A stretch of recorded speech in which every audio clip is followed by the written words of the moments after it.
Hello, foodie प्रज्ञाच किचनमध्ये आपलं स्वागत आहे. आता सध्या चालू आहे श्रावण महिना. श्रावण महिना म्हणलं की आपल्याला येतात उपवास. तर त्यासाठी आपण भगरीचे डोसे बनवणार आहोत. भगरीच्या डोसेसाठी मी 1 वाटी भगर टाकली आहे भिजू.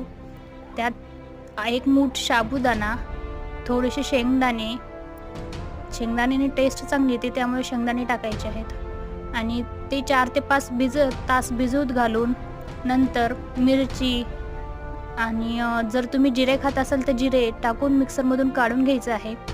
पीठ मिक्सरमधून काढून घेतल्याच्या नंतर मीठ टाकून ते पीठ अर्धा तास भिजत ठेवायचं आहे आणि मस्त असे डोसे तयार होतात. तुम्ही जर भिजू नाही घातलं तरीही चालेल. साबुदाण्यामुळे छानच होतात हे डोसे. थोडासा घालायचा म्हणजे डोसे आपले तुटत नाही. जर डोसे आपले कोणाचे तुटत असतील तर त्यामध्ये साबुदाणा आणि शेंगदाणे टाकायचे. छान असे कुरकुरीत डोसे तयार होतात. पहा.